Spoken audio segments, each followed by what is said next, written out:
In this video में आपसे ABG मतलब कि आर्टीरियल ब्लड गैस इसके रिगार्डिंग जो एग्जाम में एमसीक्यू पूछे जाते हैं उस पर बात करने वाला हूं। मतलब कि देखिए आपको एग्जाम में इस टाइप के क्वेश्चन मिलते होंगे कि कोई मतलब कि एग्जामिनर बोल रहा है कि हमने किसी पेशेंट का क्या किया, हमने किसी पेशेंट का एबीजी किया और देखिए एबीजी का जो रिजल्ट था उसमें पीएच की आई, ये आई, ओके। पीएच की वैल्यू कुछ दे रखी होगी, पार्शियल प्रेशर ऑफ CO2 उसकी वैल्यू कुछ दे रखी होगी, ओके। बाइकार्बोनेट की कुछ वैल्यू दे रखी होगी और आपसे पूछा होगा कि बताइए इस एबीजी की फाइंडिंग के बेस पे जो एबीजी का रिजल्ट है इसके बेस पे पेशेंट को क्या डिसऑर्डर होगा। और देखिए इस तरह से आपको ये चार ऑप्शन मिलते होंगे। देखिए ऑप्शन भी फिक्स होते हैं, आपको ये चार ही मिलेंगे। कौन कौन से? एक मिलेगा रेस्पिरेटरी, एक मिलता है मेटाबॉलिक, ओके। रेस्पिरेटरी कौन सा?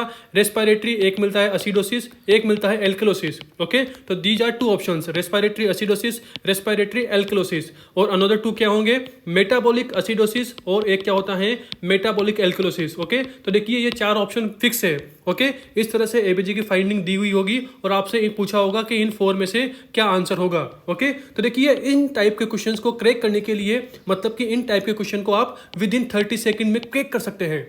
अब आप बोल रहे हैं कि सर 30 सेकंड में क्रैक? यस, जी हाँ, आप 30 सेकंड में इस टाइप के पूरे क्वेश्चन को क्रैक कर सकते हैं। आते हैं कैसे? तो देखिए इस टाइप के क्वेश्चंस को आपको अगर 30 सेकंड में करना है ना, तो देखिए उसके लिए आपको ये 6 डाटा रिमेंबर करने पड़ेंगे। मतलब कि हमारी बॉडी में जो नॉर्मल एसिड बेस बैलेंस होता है तो उसकी नॉर्मल रेंज क्या होती है। तो ओवरऑल इस नॉर्मल रेंज में मैं टोटल 6 पैरामीटर की आपको नॉर्मल वैल्यू बताने वाला हूँ। मतलब कि नॉर्मली हमारे ब्लड की पीएच कितनी होती है? देखिए एक कैपिटल लिख दिया, यहाँ पर पीएच आएगा, ओके। पीएच कितनी होती है तो आपको बोलना है सर 7.35 टू 7.45। देखिए ईच वैल्यू को मतलब कि ईच वैल्यू को रट लेना, जो ये 6 वैल्यू है इन्हें रट लेना अगर आपको 30 सेकंड में इस टाइप के क्वेश्चन को करना है तो, ओके। तो वहीं नॉर्मल पीएच की वैल्यू कितनी होती है? 7.35 टू 7.45, ओके। और अगर जो इनका 35 है 45 है, अगर मैं इसकी एक रेंज बना दूं मतलब कि 35 से 45, 35 टू 45, तो ये किसकी रेंज होती है नॉर्मल? ये होती है पार्शियल प्रेशर ऑफ CO2 की, ओके। उसी के साथ देखिए आपसे कोई बोले कि जो अनाइन गैप होता है उसका नॉर्मल वैल्यू क्या होता है, तो आपका आंसर होगा 6 से 12, ओके। 6 का डबल कर दो तो 12। अबे 6 का डबल करूंगा तो 12 आएगा ना भाई, ओके। तो anion gap, normal anion gap इसकी वैल्यू क्या होती है? 6 to 12, okay, milliequivalent per litre. आपसे कोई पूछे बाइकार्बोनेट इसकी नॉर्मल वैल्यू क्या होती है, तो देखिए बाइकार्बोनेट, देखिए जब आप बोलते हो बाइकार्बोनेट तो आप क्या बोल रहे हो? आप 22 बोल रहे हो, ओके। अगर आप हिंदी में बाइकार्बोनेट बोलोगे तो क्या बोलोगे? 22। बाइकार्बोनेट 22 मतलब कि 22 से 28, 22 to 28, this is the normal range of bicarbonates, okay. देखिए बहुत सी बुक्स में 26 भी लिखा होता है तो नो प्रॉब्लम, 22 टू 26 दिमाग में रखना या 22 टू 28 रखना, लेकिन 22 बोलना है। बाइकार्बोनेट मतलब 22 से 22 टू 26 हो सकती है या 28 हो सकती है। आई होप आप मेरी बात समझ गए होंगे। अगर आपसे कोई पूछे पार्शियल प्रेशर ऑफ ऑक्सीजन इसकी वैल्यू कितनी होती है, तो कॉमन सेंस लगाओ भाई। आप ऑक्सीजन की बात कर रहे हो, ब्लड में ऑक्सीजन कितनी होगी? ज़्यादा होगी, मतलब कि 75 टू 100 mm ऑफ Hg, ये होती है नॉर्मल ऑक्सीजन का पार्शियल प्रेशर हमारे बॉडी में। और देखिए अगर आपसे कोई पूछे कि ऑक्सीजन सेचुरेशन, तो देखिए वही हमारे बॉडी में ऑक्सीजन अच्छे से होना चाहिए तभी हम अच्छे से सर्वाइव कर पाएंगे, तो वही मोर देन 95% होता है, ओके। देखिए ऐसा कोई सा भी एग्जाम नहीं है जिस पर इस टाइप का क्वेश्चन नहीं पूछा गया हो। मतलब कि अगर एफएमजी में क्या होता है 300 क्वेश्चन का पेपर आता है तो देखिए पक्का आपको एक क्वेश्चन मिलेगा। देखिए वही INSET नीट पीजी के अंदर 200 क्वेश्चन आते हैं तो पक्का आपको एक क्वेश्चन इसका मिलेगा, एबीजी फाइंडिंग का मिलेगा। आपसे पूछेगा कि बताओ कौन सा एसिड बेस डिसऑर्डर है, ओके। सीधी बात यूं है कि देखिए मैंने आपको इन 6 पॉइंट्स को, इन 6 वैल्यू को रिमेंबर करना भी बता दिया कि आपको कैसे रिमेंबर करना है। देखिए this is very very very important. मेरे हिसाब से तो ये फ्री के नंबर है, आपको बस ये 6 चीज़ें रिमेंबर करनी है और मैंने रिमेंबर भी करवा दी कि भाई कि इस तरह से आप निमोनिक से रिमेंबर कर सकते हैं, ओके। तो आते हैं अब इन क्वेश्चंस पर कि इन क्वेश्चंस को 30 सेकंड में क्रैक कैसे करें। हाँ तो देखिए इस टाइप के क्वेश्चन को अगर आपको 30 सेकंड के अंदर क्रैक करना है तो देखिए सबसे पहले आपको क्या देखना है, एबीजी फाइंडिंग का जो क्वेश्चन है उसके अंदर आपको सबसे पहले पीएच को देखना है कि जो ये पीएच है ये क्या शो कर रही है, एसिडोसिस बता रही है कि एल्कलोसिस बता रही है। तो देखिए नॉर्मल पीएच की वैल्यू क्या होती है? 7.35 टू 7.45। अरे भाई यहाँ बात की ना भाई, अभी देखिए ना ये बात, ओके। तो ओवरऑल नॉर्मल पीएच की रेंज ये होती है, एंड यहाँ पर क्या है 65 है मतलब 62 है, मतलब कि इससे ज्यादा है, यानी कि इस पेशेंट को क्या है? इस पेशेंट को एल्कलोसिस है, ओके। ये क्वेश्चन बोल रहा है पेशेंट को क्या है? एल्कलोसिस है। तो देखिए नीचे की जो दो फाइंडिंग है ना, मतलब कि पार्शियल प्रेशर ऑफ CO2 और बाइकार्बोनेट की वैल्यू है, आपको ये चेक करना है कि इन दोनों में से एल्कलोसिस इसको कौन सपोर्ट कर रहा है, ओके।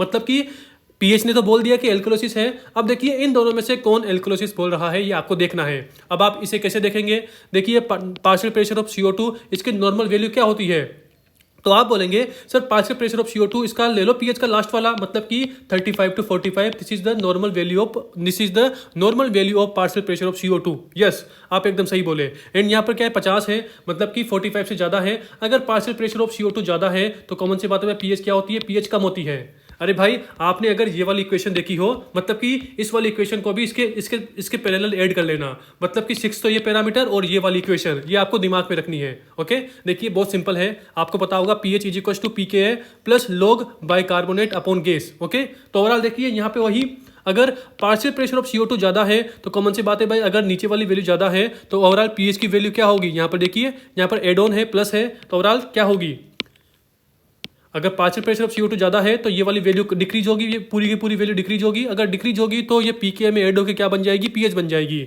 सीधी बात यूँ है कि अगर पार्शियल प्रेशर ऑफ CO2 ज़्यादा है तो पीएच क्या होती है, कम होती है। पीएच कम होगी मतलब कि क्या शो कर रही है, एसिडोसिस को, मतलब कि जो ये वाली वैल्यू है ना पार्शियल प्रेशर ऑफ CO2 की, ये बता रही है एसिडोसिस। और देखिए क्वेश्चन में पीएच क्या बता रही है, पीएच बता रही है एल्कोलिसिस। तो ओवरऑल ये वाला नहीं बोलना। अब हम आते हैं नेक्स्ट वैल्यू पर, वह क्या है बाइकार्बोनेट की वैल्यू। अब देखिए बाइकार्बोनेट वही, इसकी नॉर्मल रेंज क्या होती है, बाइकार्बोनेट मतलब 22 से 28, 22 to 28। तो देखिए यस, ये वाली वैल्यू क्या है 28 से ज़्यादा है, मतलब कि बाइकार्बोनेट की वैल्यू ज़्यादा है। आइए यहाँ पर अगर बाइकार्बोनेट इसकी वैल्यू ज़्यादा है तो कॉमन सी बात है भाई, देखिए ना बाइकार्बोनेट ऊपर की तरफ है, इस वाले फॉर्मूला में बाइकार्बोनेट कहाँ है, बाइकार्बोनेट ऊपर की तरफ है, मतलब कि क्या होगी, पीएच की वैल्यू ज़्यादा होगी। अगर पीएच की वैल्यू ज़्यादा होगी मतलब कि क्या मिलेगा आपको, एल्कोलिसिस मिलेगा। अरे पीएच कम मतलब पीएच कम होगी तो एसिडोसिस, ज़्यादा होगी तो एल्कोलिसिस। तो यस, जो ये पीएच की वैल्यू है, सॉरी जो ये बाइकार्बोनेट की वैल्यू है, ये क्या शो कर रही है कि इस पेशेंट को क्या है, एल्कोलिसिस है। ओके, ओवरऑल देखिए यहाँ पर भी क्या है, एल्कोलिसिस है, यहाँ पर भी एल्कोलिसिस है, पीएच भी एल्कोलिसिस बोल रही है, बाइकार्बोनेट भी एल्कोलिसिस बोल रहा है। तो देखिए बाइकार्बोनेट मतलब मेटाबॉलिक और पीएच मतलब एल्कोलिसिस, मतलब कि इस पेशेंट को क्या है, इस पेशेंट को मेटाबॉलिक एल्कोलिसिस है। देखिए आपको कब मेटाबॉलिक बोलना है, कब रेस्पिरेटरी बोलना है। देखिए मेटाबॉलिक मतलब कि आपको बाइकार्बोनेट की वैल्यू देख के बोलना है।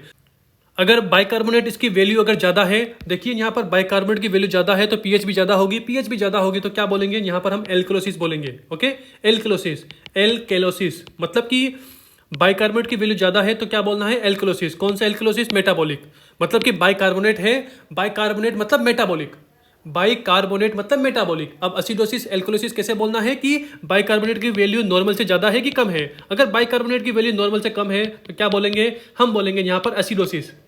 Okay, acidosis. ओके, ये बात हो गई। और देखिए अनदर क्या है, अनदर है रेस्पिरेटरी।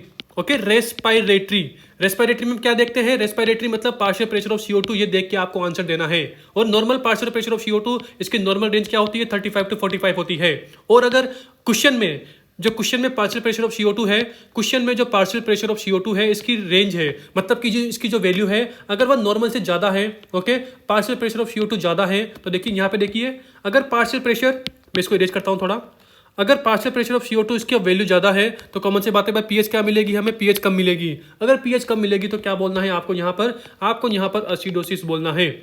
एंड अगर क्वेश्चन में जो एबीजी फाइंडिंग दी हुई है उसमें जो पार्शियल प्रेशर ऑफ CO2 है इसका वैल्यू क्या है, इसका वैल्यू जो ये रेंज है मतलब कि 35 से कम है। अगर देखिए यहाँ पर देखिए पार्शियल प्रेशर ऑफ CO2 कम है तो कॉमन से बात है भाई पीएच की वैल्यू ज़्यादा मिलेगी। अगर पीएच की वैल्यू ज़्यादा मिलेगी तो क्या बोलना है आपको यहाँ पर एल्कोलिसिस बोलना है। एल्कोलिसिस कौन सा एल्कोलिसिस, वही रेस्पिरेटरी। सीधी बात बोलने का मतलब मेरा न्यू है कि मेटाबॉलिक कब बोलना है, बाइकार्बोनेट की वैल्यू को देख के, मतलब कि 22 से 28। अगर वैल्यू 28 से ज़्यादा है तो क्या बोलना है, बाइकार्बोनेट ज़्यादा है। 28 से ज़्यादा है, यहाँ पे देखिए बाइकार्बोनेट ज़्यादा है तो ओवरऑल पीएच भी ज़्यादा होगी। अगर पीएच भी ज़्यादा होगी तो क्या होगा, एल्कोलिसिस होगा। एल्कोलिसिस, ओके, एल्कोलिसिस।